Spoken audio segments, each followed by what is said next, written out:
Vapour refrigerant बदल रहा है, लेकिन उसका टेम्परेचर जो है थोड़ा अभी 12 डिग्री, 14 डिग्री, 18 डिग्री, 20 डिग्री तक पहुंच जा रहा है। उस टेम्परेचर के कारण से इसके अंदर का जो गैस है वो इवोपरेट हो रहा है और इस डायफ्राम पे प्रेशर बना रहा है, ठीक है, जिसके कारण से ओपन और क्लोज हो रहा है।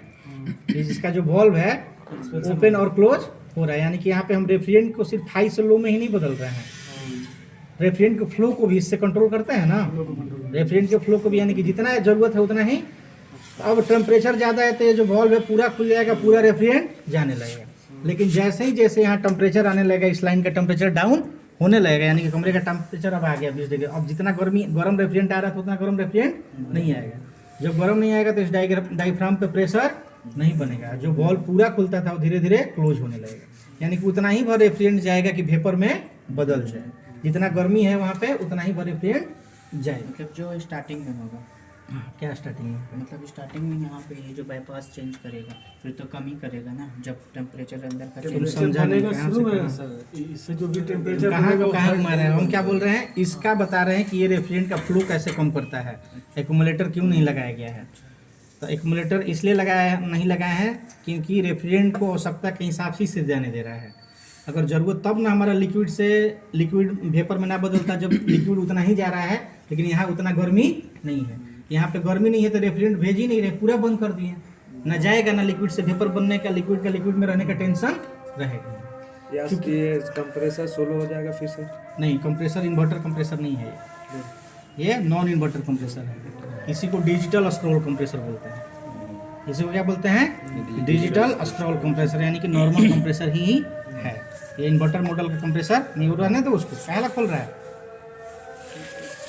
ठीक है, यहाँ तक समझ में आया। चलिए अब आगे बढ़ते हैं। अब यहाँ पे देखिए स्क्रू ड्राइवर लो, इसमें क्या है, ये हमारा वायर जंक्शन हो गया, कनेक्टर हो गया, ये दोनों हो गया हमारा कॉन्ट्रैक्टर हो गया। क्या हो गया, कॉन्ट्रैक्टर। तो एक दोनों जो है हमारा 4 पोल का कॉन्ट्रैक्टर है। क्या है, 4 पोल का कॉन्ट्रैक्टर है, देख रहे हो ये हमारा 4 पोल का कॉन्ट्रैक्टर हो गया। यहाँ पर भी जो है 4 पोल का कॉन्ट्रैक्टर हो गया। क्लियर है। एक जो कॉन्ट्रैक्टर यहाँ पे लिखा हुआ कंप्रेसर के लिए है और एक जो है ब्लोअर के लिए। अब चूंकि यहाँ पर ब्लोअर भी जो है ना हमारा 3 फेज से चलने वाला है, सिंगल फेज से चलने वाला ब्लोअर मोटर नहीं, ब्लोअर मोटर भी हमारा चलने वाला है 3 फेज से। क्लियर है।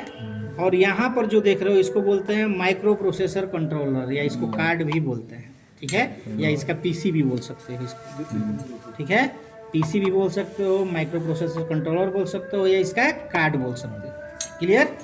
ये यहाँ पे एक ट्रांसफार्मर है, इसका इस ट्रांसफार्मर जो इसको बोलते हैं स्टेप डाउन ट्रांसफार्मर, ठीक है, स्टेप डाउन ट्रांसफार्मर। अब हो क्या रहा है कि यहाँ से इसको इनपुट मिल रहा है RYB, यानी कि L1 L2 और L3, फेज 1 फेज 2 और फेज 3। यहाँ पे देखो RYB लिखा हुआ है, RY और B और एक न्यूट्रल मिल रहा है, साथ ही साथ क्या जा रहा है इसको न्यूट्रल, 3 फेज और एक न्यूट्रल ब्लू जो भी हो ये, ठीक है, एक न्यूट्रल और 3 फेज। समझ में आ गया। जैसे ही यहाँ पे इन कर रहा है, यहाँ पे तो एक एक तार इन कर रहा है, लेकिन ऊपर में देखो आउट कर रहा है 3-3 4-4 बार, ठीक है, 3-3 4-4 बार। तो जैसे ही यहाँ पे इन दिए तो इसके साथ ही साथ यहाँ से आ रहा है, यहाँ पर भी, यहाँ से आ रहा है यहाँ पे लगे हाथ, और यहीं से जा रहा है इसको भी, इस ट्रांसफार्मर को भी, ठीक है, तो इस ट्रांसफार्मर को भी जा रहा है। अब क्या हो रहा है, यहाँ पे जो सप्लाई आ रहा है, क्योंकि ये कॉन्ट्रैक्टर है, यहाँ पे तो इन तो हो गया लेकिन यहाँ से आउट नहीं हो रहा है, इन तो हो गया लेकिन आउट नहीं हो रहा है। अब ये आउट तब होगा जब इसके कॉन्ट्रैक्टर को सप्लाई मिलेगा। इसके अंदर भी एक कॉइल है, जैसे कॉन्ट्रैक्टर का वायरिंग करते थे ना, उसको जब तक एनर्जाइज नहीं करेंगे वो तब तक वो चलेगा नहीं, और ये वाला दबेगा नहीं। जब तक ये दबेगा नहीं तब तक सप्लाई आउट नहीं होगा। क्लियर है इतना तक का। तो यहाँ पर सप्लाई आकर कभी क्या हुआ है, रुका हुआ है, अभी सप्लाई पास नहीं हो रहा है। अब बढ़ते हैं इधर, यहाँ पे आया इस यहीं से इसको दिया हम, इसको समझ में आ गया। ये क्या कर रहा है, पहले वोल्टेज को, जो ट्रांसफार्मर है वो वोल्टेज को कम कर रहा है, वोल्टेज को क्या कर रहा है, कम कर रहा है। और उसके बाद ये डायोड जो है उसको AC करंट को DC में बदल दे रहा है, AC करंट को DC में बदल दे रहा है। डीसी में बदलने के बाद अब इसको जा रहा है 12 वोल्ट डीसी में, यहाँ पे इसको बदल दिया। क्लियर है? हाँ, ट्रांसफार्मर और ये जो कार्ड है ना ऊपर वाला, ये मिल करके इसको 12 वोल्ट डीसी में ट्रांसफार्मर सबसे पहले वोल्ट को कम किया। ठीक है, 220 वोल्ट को क्या कर दिया, उसको कम कर दिया। इसको एक जा रहा है एक फेज और न्यूट्रल नहीं, वाई और एक एन, यानी कि एक वाई वाला जो फेज है ना वहाँ से ले लिए और एक न्यूट्रल, यहाँ पे लिखा हुआ है ना, एक फेज और एक न्यूट्रल। ये 3 फेज से नहीं चल रहा है, ये सिंगल फेज से ही चल रहा है। ठीक है, तो फेज और न्यूट्रल को क्या कर दिया, पहले कम कर दिया, यानी कि जो 220 वोल्ट हो सकता है, 180 वोल्ट हो सकता है, उसको ले आया 12 वोल्ट पे। 12 वोल्ट में आने के बाद ये आया इस कार्ड में, और ये इसको क्या कर दिया, एसी से डीसी में बदल दिया। डीसी में बदलने के बाद ये आ गया इस कार्ड में, और साथ ही साथ ये चल गया यहाँ ऊपर डिस्प्ले में। ठीक है, क्योंकि ये इसको चलने के लिए 12 वोल्ट डीसी की जरूरत है, और इसको भी चलने के लिए 12 वोल्ट डीसी की जरूरत है। पीसीबी को भी चलने के लिए कितना जरूरत होता है, 12 वोल्ट डीसी की, और इसको भी चलने के लिए 12 वोल्ट डीसी की जरूरत है। क्लियर है?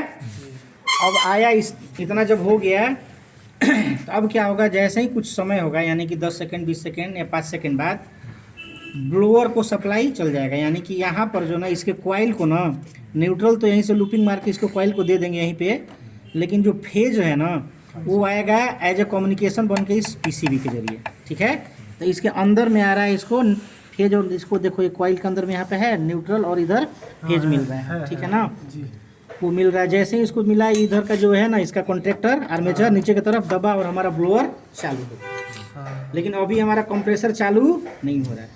कंप्रेसर में अभी सबसे पहले सप्लाई गया है हमारा क्रैंक हीटर को।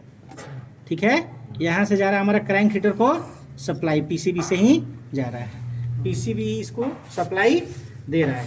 क्रैंक हीटर चला और थोड़ा सा टेम्परेचर इसका बढ़ाया, थोड़ा गर्म किया। उसके बाद क्या रहा उसी दौरान कि अब ये जो पीसीबी है, यानी कि जो कार्ड है, इस सब चीज़ को सेट कर रहा है, देख रहा है कि वोल्टेज सही आ रहा है कि ना, तीनों में फेज मिल रहा है कि नहीं मिल रहा है।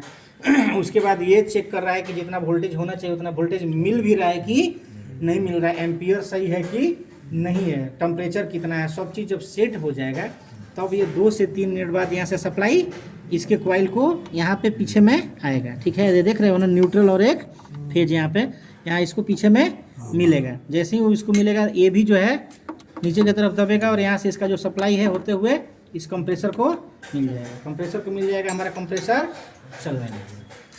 क्लियर है? इसका तो जैसे होता है ये वायरिंग है, 3 फेज से चलने वाला RYB है, उसको लगा दिया गया है। क्लियर है? लिए सर कॉन्ट्रैक्टर नहीं है। हाँ, अब उसके लिए कॉन्ट्रैक्टर नहीं है। अब समझिए, अब हम आउटडोर को भी चलाना है वहाँ पे, यानी कि आउटडोर है। तो आउटडोर कैसे चलेगा? आउटडोर जो है ना इसी के साथ चलेगा। आउटडोर जो है इसी के साथ चलेगा। तो आउटडोर जो है चलने वाला, वो 3 फेज से नहीं चल रहा है, वो क्या चल रहा है, सिंगल फेज से चल रहा है। उसका जो मोटर है ना, कंडेंसर मोटर, उसको चलाने के लिए 3 फेज की आवश्यकता नहीं है। वहाँ पे इसके लिए एक कनेक्टर लगा दिए हैं। ठीक है, यहाँ से हमारा इन आउट हो रहा है और यहाँ से इन हो रहा है, तो इसको एक न्यूट्रल मिल रहा है, और 5 नंबर जो वायर है ना, इसको जैसे इसके कॉन्ट्रैक्टर को सप्लाई मिल रहा है जो फेज ना, उसी में मर्ज करके इसको भी ला रहे हैं। इस कॉइल को भी चलने के लिए 180 से 220 वोल्ट की ज़रूरत है, और उसको भी चलने के लिए 180 से 220 वोल्ट की ज़रूरत है। तो इसको भी एक फेज और न्यूट्रल चाहिए, और इसको भी एक फेज और एक न्यूट्रल चाहिए। तो जिस टाइम में इसको सप्लाई मिलेगा, इसके कॉइल को सप्लाई, उसी टाइम में इसको भी सप्लाई मिल जाएगा। जैसे ही मिलेगा, सप्लाई आउट होगा और हमारा वो सिस्टम चलने लगेगा। कौन सिस्टम? क्लियर? ये जो कॉन्ट्रैक्टर है, इसमें तो जो आ रहा है लाइन, इसमें सब तो सेम है, एक ही बार में या अलग अलग बटा हुआ है इसमें लाइन? ये वाला है, ये दोनों कॉन्ट्रैक्टर जो है अलग अलग ना है कॉन्ट्रैक्टर, इसके लिए अलग से आ रहा है लाइन, इसके लिए अलग से आ रहा अलग से है। दे रहा है। ठीक है ना, वहीं से आ रहा है, सेम ही है, लेकिन बांट दिए यहाँ पर। ठीक है ना, बांटे हैं दोनों को अलग अलग डिस्ट्रीब्यूट करने के लिए। यहाँ पे लिखा हुआ है ब्लोअर का है, ये किसका है, सारा लिखा हुआ है। कंप्रेसर का है, ठीक है ना, और सारा कंप्रेसर 1 ब्लोअर लिखा हुआ है सारा। और ये तो चला गया आउटडोर के लिए। हाँ, ये कंडेंसर के लिए है, नहीं तो सिर्फ आपको कोडिंग समझना पड़ेगा। ठीक है ना, तो बड़ा बड़ा सिस्टम है, कोडिंग ही समझना पड़ेगा, कोई और उपाय नहीं। इसका मैनुअल देखिए, कोडिंग देखिए कि इसका क्या कनेक्शन है, उसी हिसाब से सारा 20 नंबर 10 नंबर 7 नंबर किस चीज़ का वायर उसमें लिखा रहेगा, उसके हिसाब से उसका कनेक्शन करते जाना है। क्लियर है?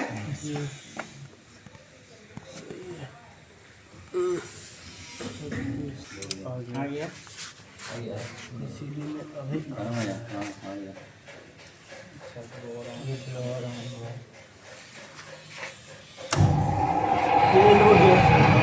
ना हैं? 2-3 मिनट बाद। कंप्रेसर कितना देर बाद चलता है? 2 से 3 मिनट। 3 मिनट। ये इसको टाइम रिले से यहाँ से मिलेगा। यहाँ पे इसके लिए एक अलग से रिले लगाया गया है। अब दोनों हमारा वहाँ पे इंडिकेट करने लगा। साथ ही साथ क्या चलने लगा हमारा